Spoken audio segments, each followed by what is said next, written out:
Keterlibatan A.M. Sangaji dalam Sarekat Ambon menandai fase baru dalam perjalanan politiknya.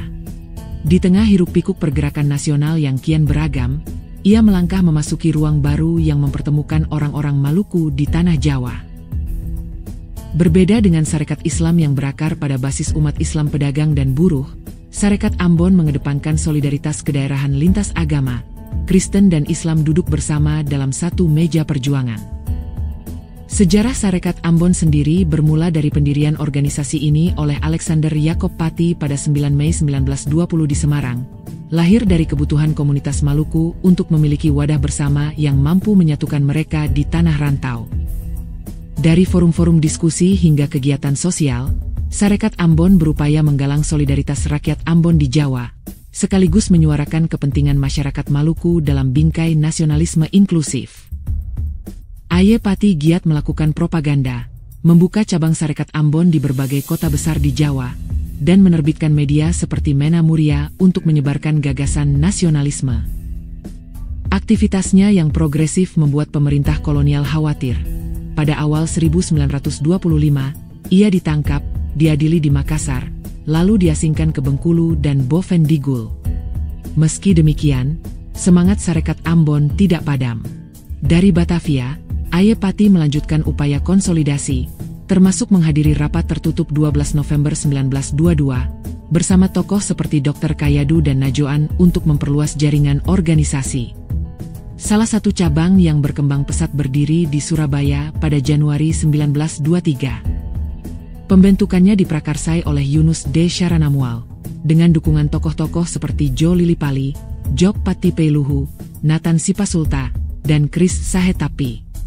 Keanggotaan awal berjumlah sekitar 75 orang, namun bertambah pesat setelah Sarekat Ambon membuka diri bagi semua golongan masyarakat Maluku. Tokoh Muslim seperti A.M. Sangaji ikut memperkuat barisan, bahkan terdapat anggota non-Maluku seperti Urip Kasan Sengari, seorang Islam dari Jawa yang pernah bekerja di kantor Keresidenan Ambon. Dalam buku Mr. Yohanes Latuharhari, hasil karya dan pengabdiannya, I.O. Nanulaita mencatat bahwa A.M. Sangaji menjabat sebagai wakil ketua dalam struktur pengurus cabang Surabaya, mendampingi ketua J.F. Tuanakota. Kedudukannya di lingkar pengambil keputusan menunjukkan peran strategisnya dalam aktivitas organisasi. Keterlibatan ini memperlihatkan bahwa Sangaji, pada masa itu, tidak membatasi diri hanya pada satu wadah perjuangan, tetapi terbuka menjalin kerja sama lintas organisasi. Namun, memasuki paruh kedua 1920-an, perdebatan internal mulai mengemuka terkait posisi Sarekat Ambon dalam Permufakatan Perhimpunan-Perhimpunan Politik Kebangsaan Indonesia, PPPKI. Pengurus besar Sarekat Ambon menegaskan sikap netral terhadap agama, menaruh simpati pada Indonesia Studi Club, dan menyatakan ketidaksetujuannya terhadap Sarekat Islam yang mengaitkan perjuangan politik dengan dasar Islam. Sikap ini kembali ditegaskan dalam perayaan 9 tahun Sarekat Ambon pada 18 Mei 1929, yang juga memutuskan penerbitan majalah Haluan sebagai media resmi organisasi. Melalui Haluan, Sarekat Ambon menyatakan tidak akan bergabung dengan PPPKI selama federasi itu tidak bersikap netral terhadap agama, serta akan menutup pintu bagi organisasi yang mempropagandakan agama dalam pergerakan nasional. Pernyataan ini memicu reaksi di tubuh Sarekat Islam yang justru menempatkan agama sebagai fondasi penting perjuangan kebangsaan.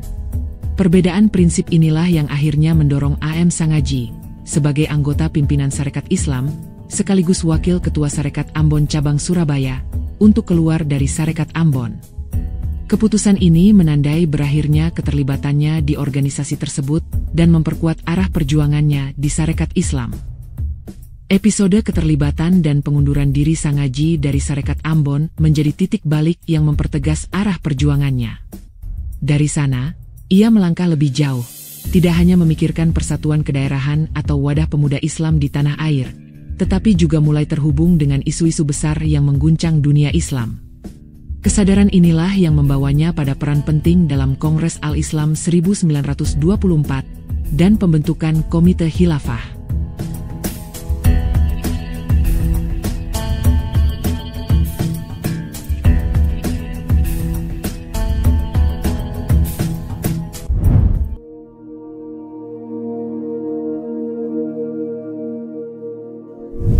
Tahun 1924 menjadi tonggak penting dalam kiprah A.M. Sangaji ketika dinamika politik Islam internasional mengguncang dunia.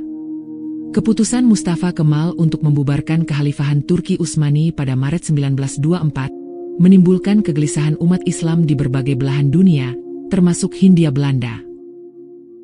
Kalangan Muslim di Nusantara, termasuk para pemimpin Sarekat Islam, Muhammadiyah, Al-Irsyad, serta berbagai organisasi Islam lain, merespons dengan serius persoalan hilangnya institusi khilafah yang selama berabad-abad menjadi simbol persatuan umat Islam. Sebagai tindak lanjut atas situasi tersebut, diselenggarakanlah Kongres Al-Islam luar biasa di Surabaya pada 24 hingga 26 Desember 1924. Forum ini secara khusus membahas masalah khilafah dan melahirkan sebuah badan bernama Komite Khilafah. Berdasarkan dokumen resmi Kongres, Verslag van het buitengewoon Al-Islam Congres gehouden te Surabaya op 24, 25, 26 Desember 1924. Susunan pengurus komite adalah R. Wondo Sudirjo sebagai ketua, Kiai Haji Abdul Wahab Hasbullah sebagai wakil ketua, dan A.M. Sangaji sebagai sekretaris 1.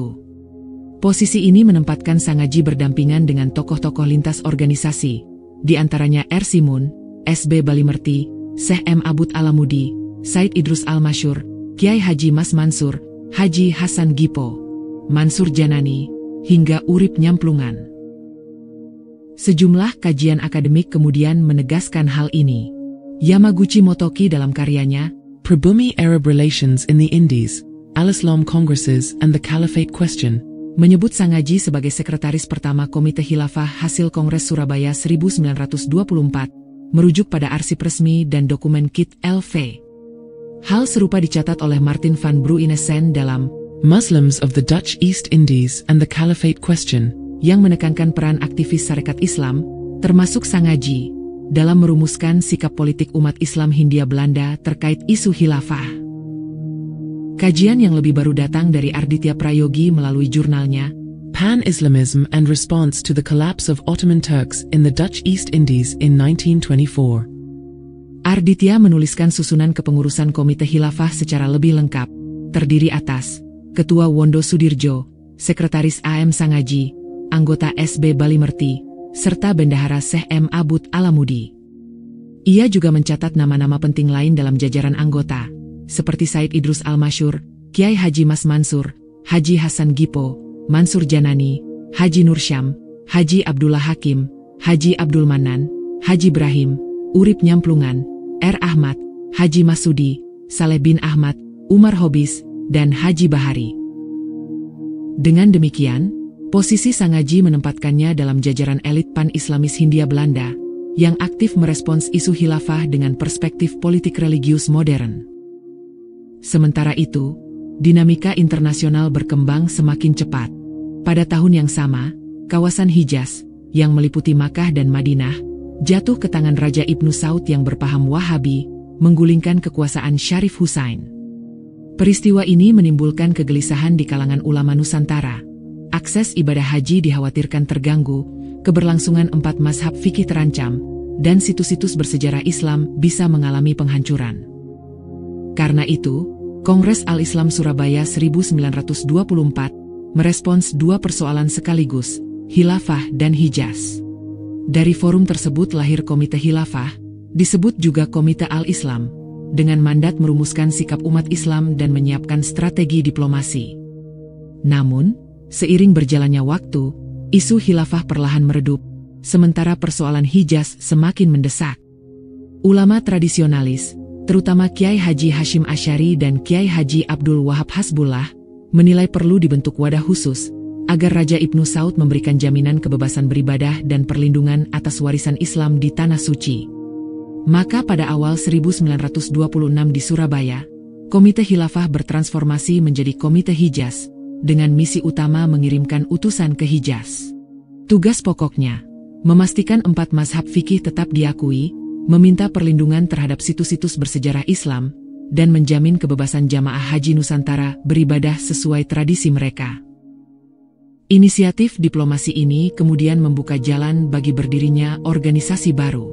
Pada 31 Januari 1926 di Surabaya, para ulama tradisionalis sepakat mendirikan Nahdlatul Ulama, NU. Nahdlatul Ulama berasal dari bahasa Arab, Nahdlatul Ulama, yang secara harfiah berarti kebangkitan para ulama. Istilah Nahdah dalam bahasa Arab berarti kebangkitan atau pembaruan, sedangkan ulama merujuk pada para cendekiawan atau pemuka agama Islam. Secara keseluruhan, nama ini mencerminkan semangat untuk membangkitkan kembali peran para ulama dalam menjaga dan mengembangkan ajaran Islam yang moderat dan berkelanjutan. Dengan demikian, Komite Khilafah atau Komite Al-Islam dapat dipandang sebagai pendahulu, sementara Komite Hijaz merupakan embrio langsung lahirnya NU. Peran A.M. Sangaji terutama terletak pada fase awal ini. Sebagai sekretaris Komite Khilafah, ia menjadi bagian dari struktur yang kemudian melahirkan Komite Hijaz. Namun setelah 1926, Sangaji lebih dikenal sebagai tokoh Sarekat Islam dan aktivis pergerakan nasionalis Islam.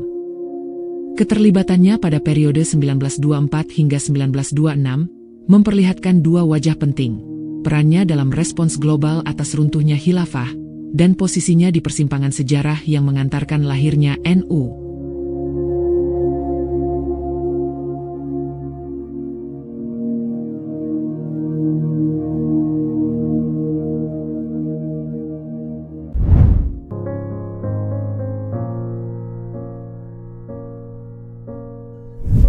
Selain dikenal sebagai tokoh pergerakan dan aktivis Sarekat Islam, A.M. Sangaji juga menapaki jalan jurnalisme.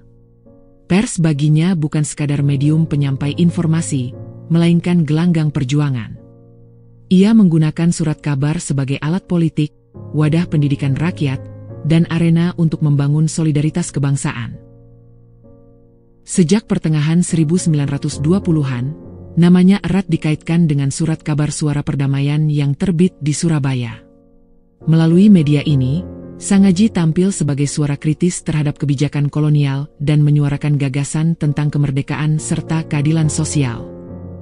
Koran ini sekaligus memperkuat posisinya sebagai intelektual yang berjuang lewat pena, di samping kiprahnya di panggung politik. Keterlibatan Sangaji di dunia pers semakin menonjol pada 25 November 1925, ketika surat kabar Darmo Kondo melaporkan berdirinya Serikat Jurnalis Asia di Surabaya. Organisasi ini dimaksudkan untuk menjadi wadah kebersamaan para wartawan Bumiputra dan Tionghoa dalam menghadapi dominasi pers kolonial Belanda. Dalam kepengurusan awal, Sangaji ditetapkan sebagai ketua mewakili Suara Perdamaian. Ia didampingi oleh T. Lien Kuye dari Pewarta Surabaya sebagai wakil ketua, R.M. Bintarti dari Sinjitpo sebagai sekretaris, serta T. Owe Kie Hok dari Sinjitpo sebagai bendahara. Fakta ini menegaskan posisinya bukan sekadar penulis lepas, melainkan figur pers yang diakui sejawatnya. Kesadaran tentang pentingnya media juga muncul dalam lingkaran elit pergerakan. Menurut catatan Iswara N. Raditya dalam buku Hos Bapak Pergerakan Islam Indonesia, Hos Cokro Aminoto pernah menghadiri rapat redaksi bersama sejumlah tokoh lain, seperti Syahbudin Latif, Muhammad Rum, dan A.M. Sangaji. Rapat itu membahas serius perlunya wadah penerbitan yang dapat menyalurkan gagasan besar perjuangan bangsa. Hal serupa ditegaskan dalam buku 7 Bapak Bangsa, Ki Hajar Dewantara, Muhammad Hatta, Sudirman, Soeharto, Soekarno, Tirto Adisuryo, Cokro Aminoto, yang menyebutkan bahwa para tokoh pergerakan berusaha merintis surat kabar yang bisa menyatukan dua arus utama kebangkitan nasional, Islam dan nasionalisme, ke dalam satu suara yang lebih solid. Senada dengan itu, Taufik Rahzen dalam Tanah Air Bahasa, 100 Jejak Pers Indonesia, menulis bahwa pada 1932, Cokro bersama Agus Salim, Soekarno, Mr. Sartono, Syahbudin Latif, Muhammad Rum, dan A.M. Sangaji, mendirikan surat kabar Bandera Islam. Kehadiran media ini menandai upaya kolektif mereka mempertemukan Islam dan nasionalisme sebagai dua kekuatan fundamental bagi kebangkitan bangsa. Selain Suara Perdamaian dan Bandera Islam, Sangaji juga aktif menulis di berbagai media lain seperti Utusan Hindia, Fajar Asia, dan Sinar Hindia. Di koran-koran inilah ia menyalurkan pandangan politik, menggemakan kritik sosial, sekaligus memperkuat jaringan pergerakan nasional. Pengaruhnya bahkan meluas ke luar Jawa. Di Kalimantan berdiri Suara Borneo, yang dipelopori oleh Hausman Baboe. Meski tidak seradikal Sinar Hindia, surat kabar ini berfungsi sebagai penyalur aspirasi nasionalis lokal, dan Sangaji ikut memberi warna dalam jaringan media ini setelah ia bermukim di Kalimantan. Dengan kiprah yang demikian luas, AM Sangaji tidak hanya tampil sebagai politisi dan organisator, tetapi juga sebagai wartawan pejuang. Dunia pers menjadi bagian integral dari pergerakannya, tempat ia mengasah argumentasi, membentuk opini publik, serta menyalakan api solidaritas kebangsaan melawan kolonialisme. Dari ruang redaksi dan halaman surat kabar inilah, Sangaji menyiapkan fondasi intelektual dan jaringan yang kelak berperan penting dalam dinamika Sarekat Islam pada paruh kedua 1920-an.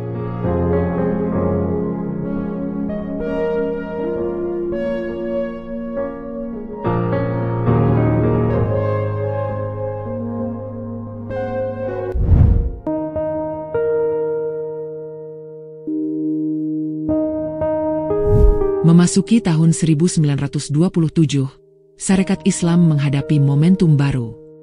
Setelah sebelumnya meneguhkan peran politik dan ideologisnya, organisasi kini bergerak ke tahap konsolidasi melalui pendidikan dan kaderisasi. Karena itu, sepanjang tahun tersebut, berlangsung dua peristiwa besar yang saling melengkapi, Kongres Tematik di Yogyakarta pada April, dan rangkaian kongres politik di Pekalongan serta Yogyakarta pada September hingga Oktober tahun 1927. Awal pemberitaan dimulai pada Selasa, 22 Maret 1927. Pada hari itu, Harian Bintang Timur menurunkan berita berjudul Kongres SI di Jogja. Surat kabar ini mengutip laporan dari The Lokomotif yang menjelaskan isi surat panggilan kongres. Disebutkan bahwa Sarekat Islam akan mengadakan Kongres Nasional Onderwijs SI dan Afdeling Padvindrij SI pada 9, 10, dan 11 April 1927 di Kompleks Sekolah Islamiyah dan Adidharma di Kampung Bintaran, Yogyakarta. Seluruh Afdeling SI, bestur sekolah-sekolah Islam, serta cabang kepanduan Islam, diundang mengirimkan utusan. Kongres itu benar-benar dimulai pada Sabtu, 9 April 1927. Pada malam hari, sebuah rapat terbuka digelar pukul 21. Rapat ini dibuka oleh host Cokro Aminoto, dan di dalamnya dijadwalkan pembicara-pembicara utama, AM Sangaji, Syekh Ahmad Surkati, Haji Agus Salim, Haji Anwaruddin, Insinyur Soekarno, serta Cokro Aminoto sendiri. Menurut pemberitaan, pada forum terbuka ini akan dibicarakan hasil-hasil keputusan dari sidang tertutup yang hanya dihadiri oleh utusan resmi. Sidang pleno berlanjut pada Minggu, 10 April, dengan fokus pembahasan kurikulum sekolah-sekolah Islam dan strategi kaderisasi melalui gerakan kepanduan. Pada Senin, 11 April, Kongres mencapai puncaknya dengan keputusan pembentukan Sarekat Islam Afdeling Padvindrij, SIAP, sebagai wadah resmi kepanduan SI. Rangkaian kegiatan diakhiri dengan rapat besar pada Selasa, 12 April 1927, dimulai pukul 20.30. Rapat umum ini kembali dibuka oleh Cokro Aminoto, dengan menghadirkan para pembicara utama yang sama, untuk menyampaikan hasil kongres, sekaligus menegaskan arah perjuangan Sarekat Islam di bidang pendidikan, kepanduan, dan kebangsaan. Beberapa bulan kemudian, perhatian publik beralih ke ranah politik. Kongres pertama Partai Sarekat Islam diadakan pada 28 September hingga 2 Oktober 1927 di Pekalongan. Pada forum ini dibahas berbagai isu penting, termasuk pembentukan Permufakatan Perhimpunan-Perhimpunan Politik Kebangsaan Indonesia, PPPKI, sebagai wadah persatuan perjuangan kebangsaan. Insinyur Soekarno turut hadir dan memberikan penekanan tentang pentingnya gagasan federasi tersebut. Tak lama berselang, digelar kongres lanjutan pada 9 Oktober 1927 di Yogyakarta. Dalam forum inilah terjadi perubahan signifikan dalam struktur organisasi dan arah perjuangan PSI. Salah satu keputusan terpenting adalah perubahan nama organisasi menjadi Partai Sarekat Islam Indonesia, PSI, untuk menegaskan identitas kebangsaan Indonesia, sekaligus memperkuat posisi partai dalam perjuangan nasional. Transformasi ini menempatkan PSI pada jalur yang lebih tegas dalam percaturan politik, dan sekaligus membuka jalan bagi keterlibatannya dalam dinamika politik lintas partai pada masa berikutnya.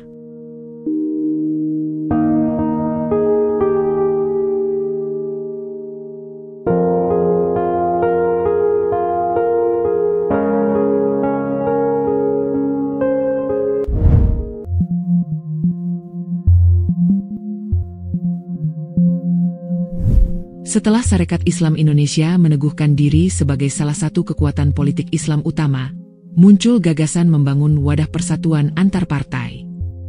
Upaya ini melahirkan Permufakatan Perhimpunan Politik Kebangsaan Indonesia pada 1927 yang menghimpun berbagai organisasi nasionalis.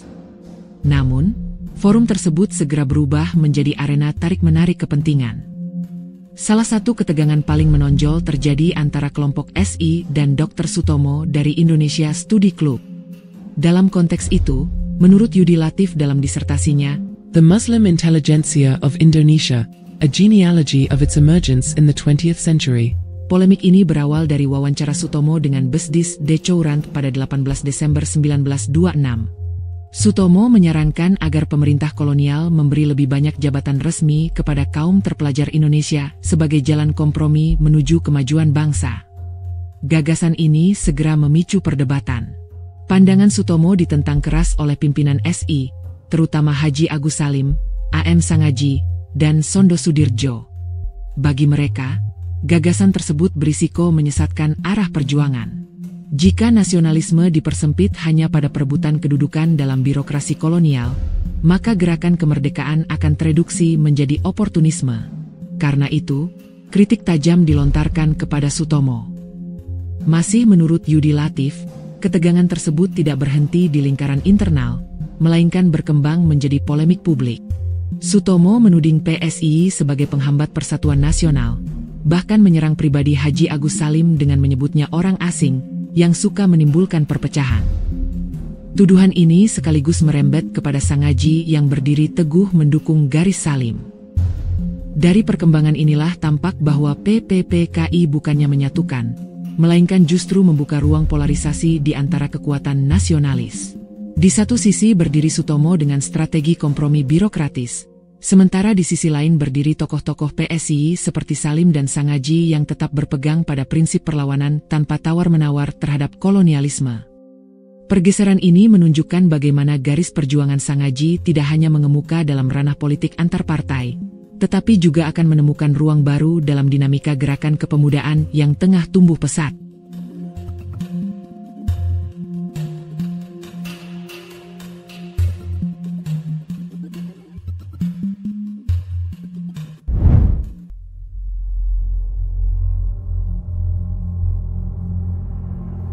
Memasuki paruh akhir dekade 1920-an, geliat gerakan kepemudaan di Hindia Belanda semakin menonjol dengan corak yang beragam, mulai dari organisasi kedaerahan hingga kelompok berbasis agama. Dalam arus ini, A.M. Sangaji menemukan jalannya melalui organisasi pemuda Islam. Salah satu wadah penting yang melahirkan kader-kader generasi muda Islam adalah Jong Islamietenbond, JIB, yang berdiri pada 1 Januari 1925 di Batavia atas prakarsa Haji Agus Salim. Organisasi ini menghimpun anak-anak muda Islam yang haus pengetahuan sekaligus sadar akan nasib bangsanya. Di sana tercatat nama-nama seperti Syahbudin Latif, Muhammad Rum, Muhammad Natsir, dan masih banyak lagi. Mereka digembleng langsung oleh Agus Salim, dan bersama Sangaji serta Hos Cokro Aminoto, membentuk lingkar inti kader ideologis pemuda Islam. Berbeda dari organisasi kedaerahan atau kelompok pemuda sekuler, JIB menekankan pendidikan keislaman, pembentukan watak, dan wawasan kebangsaan berlandaskan nilai Islam. Sangaji, dengan latar belakang Sarekat Islam dan pengalaman organisasionalnya, melihat JIB sebagai sarana penting untuk menjembatani gerakan pemuda dengan pergerakan Islam yang lebih luas. Baginya, Islam dan nasionalisme tidak perlu dipertentangkan, melainkan bisa dipadukan dalam perjuangan menuju kemerdekaan. Kesaksian Abdurrahman Baswedan dalam buku A.R. Baswedan, Saya Muslim Saya Nasionalis, kumpulan tulisan dan percikan pemikiran, yang disusun oleh Lukman Hakim dan Hadi Nur Ramadan, menegaskan arti penting trio SI, Cokro, Salim, dan Sangaji, yang konsisten hadir memberi pencerahan politik, membangun wawasan kebangsaan, dan mengasah militansi anggota JIB. Kesaksian ini menggarisbawahi kontribusi besar tokoh-tokoh Sarekat Islam dalam membentuk kesadaran kebangsaan generasi awal pergerakan Indonesia. Sangaji sendiri dikenang sebagai orator ulung. Tubuhnya yang tegap dan gaya retorikanya yang lugas, membuat para pemuda rela berjam-jam mendengar pidatonya. Dari rahim JIB, lahir sejumlah tokoh besar Indonesia modern. Muhammad Natsir, misalnya, yang memimpin JIB Bandung pada 1928 hingga 1932, kelak dikenal sebagai pemikir besar Islam modern, Perdana Menteri RI, sekaligus penggagas mosi integral Natsir. Ia banyak berinteraksi dengan Agus Salim, A. Hasan, Cokro Aminoto, serta Sangaji. Natsir sendiri mengakui bahwa corak pemikiran Islam modernis yang ia hidupi berakar dari lingkaran pemikiran ini. Muhammad Rum, diplomat ulung, juga menyebut dirinya belajar dari trio SI. Sebagai Menteri Luar Negeri, ia mencatat sejarah lewat perjanjian Rum-Royen yang membuka jalan bagi Belanda menyerahkan kedaulatan RI. Pengaruh JIB bahkan menjangkau kalangan bangsawan. Sultan Ternate Iskandar Muhammad Jabir Shah pernah menjadi simpatisan Jong Islamieten Bond, meskipun secara struktural bukan bagian dari pengurus atau kader aktif. Kedekatannya dengan JIB terjalin ketika ayahnya, Sultan Usman Shah, ditangkap dan dibuang oleh Belanda di Batavia.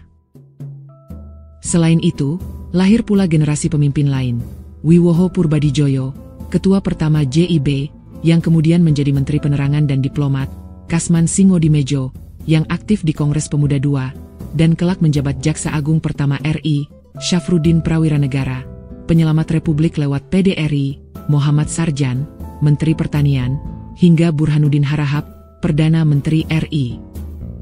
Tidak kalah penting, keterlibatan Johan Muhammad Thai, pemuda Muslim peranakan Tionghoa, sebagai wakil JIB dalam Kongres Pemuda II, memperlihatkan bahwa organisasi ini mampu melampaui batas etnis dan menjadi bagian penting arus persatuan nasional. Jejak yang sama juga tampak pada Abdurrahman Baswedan, pejuang keturunan Arab yang kelak menggagas Sumpah Pemuda Arab tahun 1934. Keaktifannya dalam JIB membentuk kesadaran nasionalismenya, lantaran pergaulan di organisasi itu melampaui sekat etnis, dan mendorongnya mengakui Indonesia sebagai tanah air. Semangat kebangsaan itu, menurut Baswedan, tumbuh karena sering mengikuti uraian politik dari Cokro Aminoto, Agus Salim, dan Sangaji.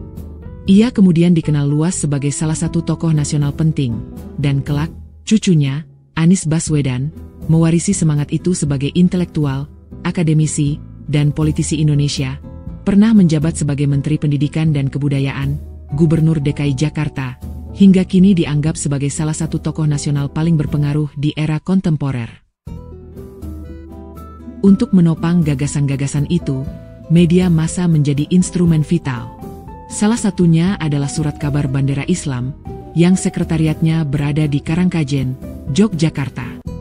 Redaksinya dijalankan oleh Suryo Pranoto atas mandat Cokro Aminoto yang kala itu sibuk memimpin CSI, sekaligus duduk di Volksrat. Terbit setiap Senin dan Kamis, Bandera Islam membawa jargon awal. Surat kabar berdasar politik dalam Islam memuat perkara umum. Jargon ini menunjukkan orientasinya. Meskipun berhaluan Islam, tetapi tetap membuka ruang bagi isu-isu umum yang menyangkut kepentingan rakyat. Bandera Islam memiliki sistem berlangganan yang rapi. Tarif 3 bulan sebesar 3 gulden untuk wilayah Hindia, dan 4 gulden untuk luar Hindia. Sementara iklan advertensi sebaris dihargai 0,15 gulden, dan iklan kecil sekali muat 2 gulden. Dari segi isi, surat kabar ini memberi perhatian besar pada pergerakan, terutama untuk kepentingan Sarekat Islam dan organ-organ pendukungnya, termasuk JIB. Bahkan tersedia rubrik khusus, Dunia Pergerakan Islam, yang menjadi ruang penyebaran berita dan gagasan organisasi bercorak Islam. Lebih jauh, Bandera Islam juga menempatkan Hindia Belanda dalam konteks internasional. Rubrik Luar Hindia, yang diasuh Agus Salim memuat perkembangan dunia, Perang Dunia I, konflik Inggris-Turki, pergolakan Palestina-Suriah, Perang Jepang-Tiongkok, hingga kebangkitan nasionalisme di Mesir dan Iran. Dengan itu, pembaca Muslim di Hindia, termasuk kader JIB dan Sangaji, merasa menjadi bagian dari denyut nadi dunia Islam. Di sisi lain, surat kabar ini juga memberi ruang bagi suara rakyat kecil. Rubrik Kabar Hindia mengulas perkara kriminal, sidang delik pers, hingga kasus korupsi yang merugikan masyarakat. Pers Islam dengan demikian tampil bukan hanya sebagai corong agama dan politik elit, melainkan juga sebagai alat kontrol sosial. Menjelang akhir 1926, ketika arus kebangsaan semakin kuat, bandera Islam memperluas orientasinya dengan merangkul kaum nasionalis. Hal itu ditandai dengan bergabungnya Soekarno dan Sartono dalam tubuh redaksi. Sejak saat itu, namanya disempurnakan menjadi bendera Islam. Dua rubrik utama pun diperkenalkan, Pergerakan Islam, di bawah asuhan Cokro dan Agus Salim, serta Pergerakan Nasional, yang digarap Soekarno dan Sartono. Jargon barunya syarat muatan sinergi, suara pergerakan pan-Islam dan nasional Indonesia. Perubahan ini mencerminkan upaya harmonisasi antara dua arus besar, Islamisme dan nasionalisme. Bendera Islam kemudian terbit hampir setiap hari kecuali hari libur, dengan sajian mencapai 10 halaman. Banyak tokoh pergerakan menyumbangkan tulisan, menjadikannya salah satu corong terpenting dunia pergerakan Bumi Putra. Dalam dinamika inilah A.M. Sangaji menempati posisi istimewa. Ia dikenal sebagai bagian dari trio SI, bersama Cokro dan Agus Salim, yang aktif mengisi ruang-ruang perdebatan di bendera Islam dan membimbing generasi muda. Catatan 100 tahun Muhammad Natsir menegaskan bahwa ketiganya memberi pengaruh besar pada pembentukan pribadi Natsir, kejujuran, intelektualisme Islam, kecakapan mengurus negara, serta kesetiaan pada prinsip dan kesederhanaan hidup. Dengan demikian, melalui JIB dan jaringan pers seperti Bendera Islam, Sangaji hadir bukan hanya sebagai organisatoris, melainkan juga sebagai pendidik politik, penghubung antar arus, dan penggerak opini publik. Dari dunia kepemudaan hingga ruang redaksi, ia memainkan peran strategis dalam merajut benang Islam dan nasionalisme ke dalam satu jalinan perjuangan menuju Indonesia merdeka. Seluruh pengalaman inilah yang kemudian membekali Sangaji untuk melangkah lebih jauh. Ketika momentum persatuan nasional semakin menguat di penghujung dekade 1920-an, ia tidak hanya menjadi saksi, tetapi juga bagian dari arus besar pergerakan yang menuntut wadah persatuan. Salah satu panggung awal yang memperlihatkan keterlibatan langsungnya adalah sebuah Open Bar Vergadering, atau rapat umum yang digelar di Bandung pada Januari 1928.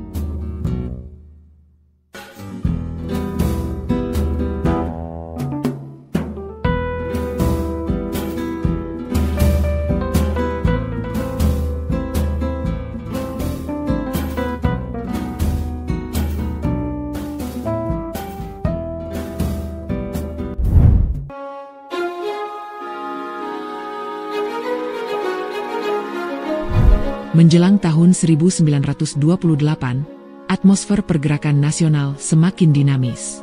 Gelombang organisasi pemuda, perdebatan di ruang-ruang pers, serta intensitas interaksi antar partai politik menciptakan kebutuhan akan forum-forum terbuka yang mampu menyatukan suara perlawanan terhadap kolonialisme. Dalam konteks itulah, berbagai rapat umum mulai digelar sebagai sarana konsolidasi gagasan dan penguatan solidaritas.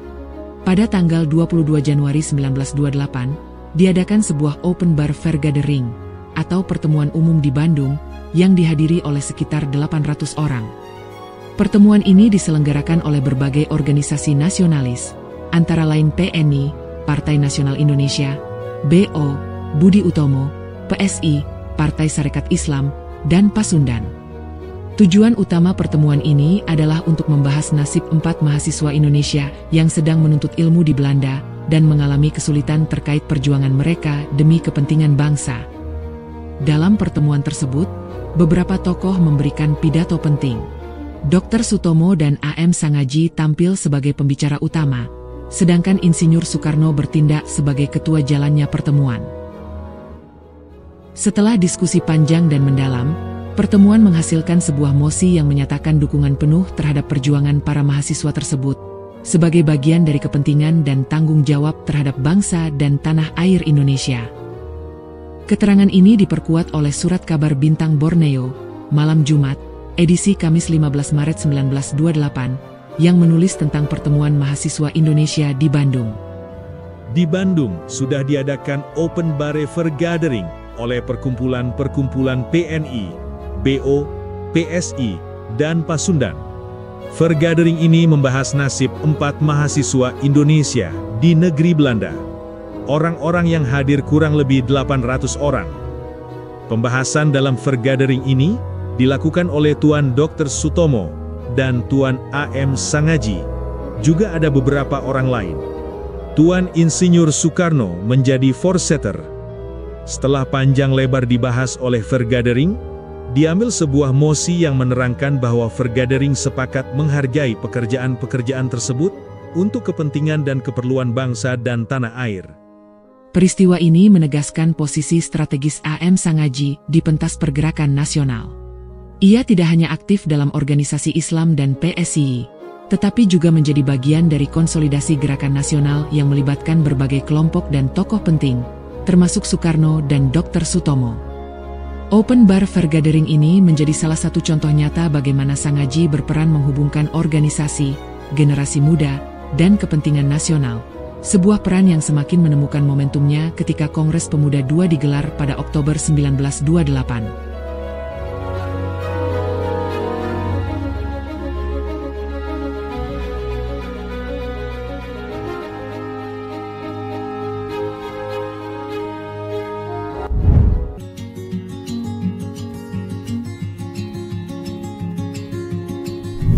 Dengan pengalaman panjang di Sarekat Islam, Sarekat Ambon, dan keterlibatan di Jong Islamieten Bond, A.M. Sangaji menjadi figur yang mampu menembus berbagai lingkaran pergerakan.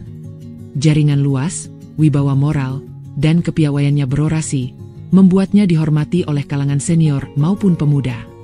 Semua bekal itu ia bawa saat menghadiri Kongres Pemuda II di Jakarta pada 27 hingga 28 Oktober 1928, forum yang kelak menjadi tonggak lahirnya Sumpah Pemuda. Pada masa itu, Sangaji tinggal di Kramat Sentiong, dekat Jalan Kramat Raya nomor 106, lokasi kongres yang kini menjadi Museum Sumpah Pemuda. Kedekatan ini memudahkan keterlibatannya dan menegaskan posisinya di pusat aktivitas pergerakan pemuda.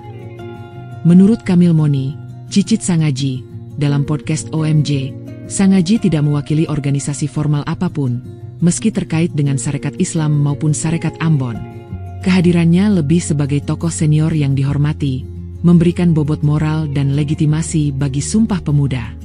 A.M. Sangaji menjadi peserta utama Kongres. Ya, saya berpikir kenapa jadi peserta utama Kongres. Ternyata A.M. Sangaji adalah generasi tua mungkin. Tapi saat itu dimudah-mudahin atau barangkali beliau dihargai. Ya, ada bentuk penghargaan dan beliau tidak mewakili apa dan apa. Ya, saat itu kan ada perwakilan Yong, Slebes, Yong Ambon, Yong Batak, tapi A.M. Sangaji pure peserta, tidak berdiri atas nama kelompok tertentu ya. Beliau hadir di sana sebagai seorang tokoh mungkin seperti itu. Jadi beliau tidak menjadi peserta utama Kongres. Selain versi tersebut, terdapat catatan lain yang mengasosiasikan kehadiran Sangaji dengan Partai Sarekat Islam Indonesia dan Jong Ambon. Dalam versi ini, ia hadir bersama Yohanes Leimena, yang saat itu aktif di Parkindo, sebagai representasi. Leimena bertugas sebagai panitia, sementara Sangaji menempati posisi sebagai peserta utama yang terlibat langsung dalam pembahasan dan perumusan Ikrar Persatuan. Panitia Kongres sendiri terdiri dari 9 tokoh muda lintas organisasi, dipimpin oleh Sugondo Joyopuspito sebagai ketua, dengan Muhammad Yamin sebagai sekretaris, dan Amir Syarifuddin sebagai bendahara. Susunan lengkapnya juga melibatkan Joko Marsaid, Johan Muhammad Chai, R. Katya Sungkana, R. C. Senduk, Yohanes Leimena, dan Muhammad Rojjani Suud. Tokoh lain yang berperan penting adalah Sunario Sastrowardoyo sebagai penasihat, Wage Rudolf Supratman yang pertama kali memperdengarkan Indonesia Raya, serta Yohana Masdani, yang kemudian dikenal sebagai pembaca Ikrar Sumpah Pemuda. Menurut catatan resmi Museum Sumpah Pemuda tahun 2005, jumlah peserta yang hadir mencapai 77 orang, meskipun sumber lain memperkirakan jumlahnya jauh lebih besar, hingga 750 orang, termasuk aparat kolonial maupun anggota Volksrat.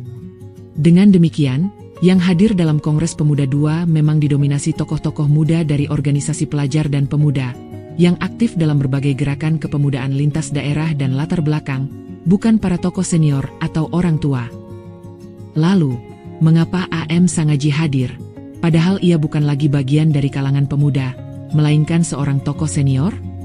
Dalam hal ini, penjelasan Kamil Moni dalam podcast OMJ menjadi relevan. Ia menilai bahwa Sangaji tidak datang sebagai wakil organisasi tertentu, meskipun saat itu ia memang terkait dengan Sarekat Islam maupun Sarekat Ambon. Kehadirannya lebih merefleksikan posisinya sebagai tokoh senior yang dihormati dan disegani, sejajar dengan Agus Salim maupun host Cokro Aminoto. Namun dalam konteks Kongres Pemuda perannya berbeda, bukan penggerak utama, melainkan penopang moral bagi generasi muda. Selain faktor statusnya sebagai tokoh senior, aspek geografis juga menjadi penentu.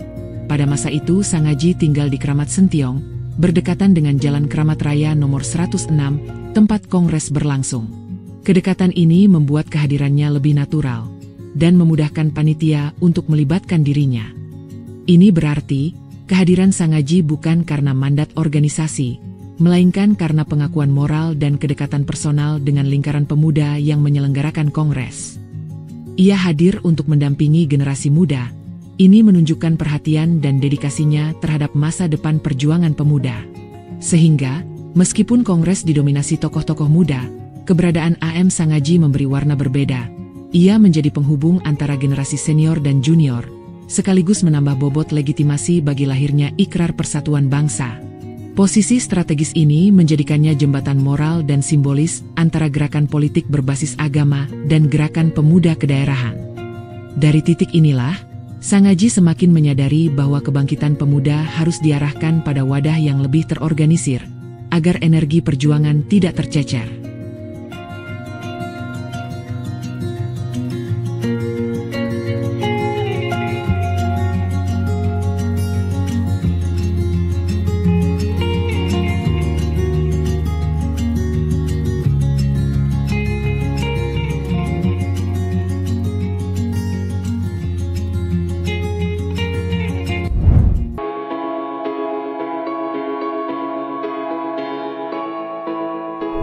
Sesudah kiprah besar dalam peran simbolisnya di Kongres Pemuda II, langkah A.M. Sangaji tidak berhenti.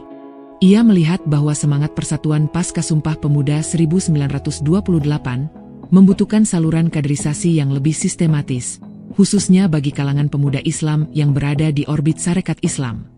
Dari pandangan inilah lahir gagasan membentuk Pemuda Muslimin Indonesia, PMI, sebuah organisasi yang sejak awal dimaksudkan untuk melanjutkan cita-cita perjuangan JIB, sekaligus menjadi kawah candra di muka kader SI. Organisasi ini muncul sebagai jawaban atas kebutuhan pemuda muslim yang sebelumnya bernaung dalam Sarekat Islam Afdeling Pathfinder Rei, SIAP, sebuah organisasi kepanduan. Para tokoh Sarekat Islam merasa sudah saatnya gerakan pemuda berdiri dengan wajah baru, tidak lagi sebatas kepanduan, melainkan wadah yang lebih luas untuk pengembangan kader politik, sosial, dan keagamaan. PMI resmi berdiri di Yogyakarta, 25 November 1928, hanya sebulan setelah gema Sumpah Pemuda mengguncang Nusantara. Tidak mengherankan jika atmosfer persatuan itu turut memengaruhi bentuk dan arah organisasi ini. Sejak awal, PMI menegaskan diri sebagai organisasi pemuda dan keagamaan yang lahir dari rahim Sarekat Islam, menjadi ruang bagi pelajar dan pemuda muslim untuk berorganisasi, mengasah diri, dan menegaskan posisi mereka dalam pergerakan nasional. Daftar tokoh pendiri PMI mencerminkan bobot politik organisasi ini. Tercatat nama-nama besar seperti Haji Agus Salim, SM Kartosuwiryo, A.M. Sangaji, Muhammad Sarjan, Syamsurijal, Abdul Ghani, dan Sumadi. Dalam beberapa versi lain, turut disebut pula Ar-Rahman Syamsuddin, Inting Homsin, dan Harsono Cokro Aminoto. Kehadiran Sangaji di jajaran pendiri tidak hanya bersifat simbolis, melainkan substantif. Ia berperan sebagai penggerak ide, pengarah strategi, sekaligus pengajar politik praktis bagi para kader muda. Kisah Muhammad Sarjan, yang kelak menjadi Menteri Pertanian RI, memperlihatkan bagaimana PMI berfungsi sebagai ruang kaderisasi. Sarjan masih muda ketika pertama kali berjumpa Sangaji dalam sebuah rapat raksasa Sarekat Islam di Semarang. Dari forum inilah terjalin hubungan intens antara keduanya.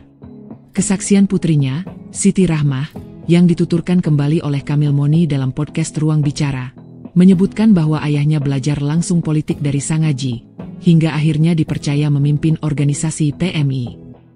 Kesaksian ini memperkuat gambaran tentang peran Sangaji sebagai mentor generasi muda, bukan sekadar figur pendiri. Dari pengalaman kader seperti Sarjan itulah, terlihat PMI tidak hanya mencetak organisator, tetapi juga menjadi wadah pertemuan berbagai arus pemikiran dalam Sarekat Islam. Di dalamnya hadir SM Kartosuwiryo, yang kelak memimpin gerakan Darul Islam dengan agenda politik radikal. Ada Agus Salim dengan pandangan kosmopolit, intelektual, dan diplomatisnya, serta AM Sangaji, yang menekankan pentingnya disiplin organisasi, keimanan, serta keberanian bersuara melawan kolonialisme. Pertemuan gagasan itu menjadikan PMI bukan sekadar organisasi pemuda biasa, melainkan sebuah laboratorium intelektual dan politik yang membentuk wajah pergerakan nasional di masa depan. Melalui keterlibatan aktifnya, Sangaji menunjukkan visi regeneratif, bahwa perjuangan kemerdekaan tidak boleh terputus dengan berlalunya satu generasi. Ia sadar, tanpa menyiapkan pemimpin muda, perjuangan akan kehilangan arah. Karena itu, PMI hadir sebagai perpanjangan tangan perjuangan SI, tempat para pemuda muslim belajar berorganisasi, berdebat, hingga mengartikulasikan gagasan kebangsaan dalam kerangka Islam. Dengan basis regenerasi inilah, Sangaji melangkah ke panggung politik yang lebih luas, ketika PSI memasuki fase penting konsolidasi dan peneguhan arah perjuangan pada akhir dekade 1920-an.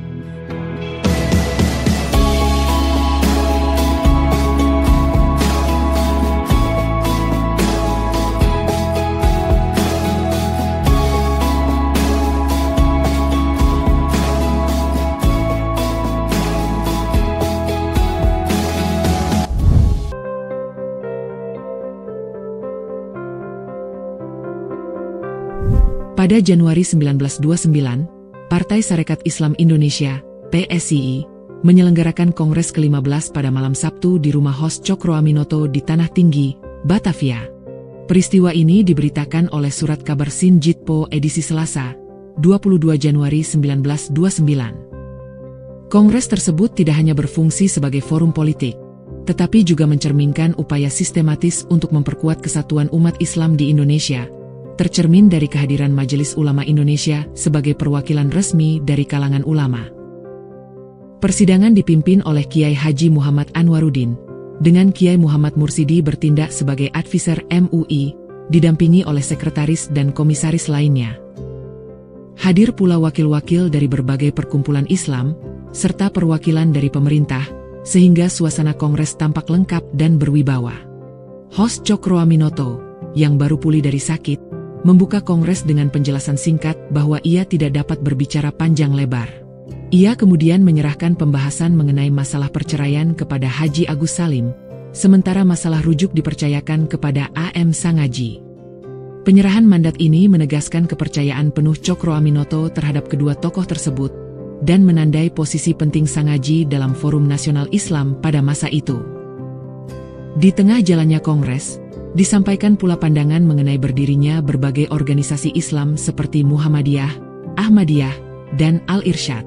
Dijelaskan bahwa organisasi-organisasi tersebut muncul karena keprihatinan atas seringnya perselisihan di kalangan umat Islam yang tidak produktif. Kehadiran MUI sebagai undangan resmi dimaksudkan untuk memberikan legitimasi dan masukan dari wakil-wakil organisasi Islam besar, sekaligus menjaga persatuan dan membantu menyelesaikan perselisihan umat secara lebih teratur. Pada bagian akhir persidangan, AM Sangaji membacakan uraian Cokroaminoto mengenai perkawinan umat Islam, yang kemudian ditegaskan kembali secara singkat oleh Cokroaminoto sendiri. Momen ini menunjukkan kesinambungan antara guru dan murid, sekaligus simbolisasi pewarisan otoritas intelektual dan moral dalam tubuh pergerakan Islam modern di Indonesia. Dari kongres ini, posisi Sangaji sebagai figur penerus mulai menonjol, menegaskan peran pentingnya dalam forum-forum besar partai, baik di tingkat nasional maupun daerah. Setelah seluruh agenda selesai, tercatat dalam sebuah koleksi foto perpustakaan nasional, dokumentasi para pemuka PSI yang hadir pada kongres ini. Dalam foto tersebut, yang duduk dari kanan ke kiri adalah AM Sangaji, Suryo Pranoto, Hos Cokroaminoto, Haji Agus Salim, Said Muhammad Bis Abdurrahman Al-Jamas, Haji Anwaruddin, dan Wondo Sutirjo. Foto ini menjadi dokumen visual penting yang menegaskan kehadiran tokoh-tokoh sentral, dan menutup kronologi kongres sebagai simbol konsolidasi politik dan keagamaan di tingkat nasional.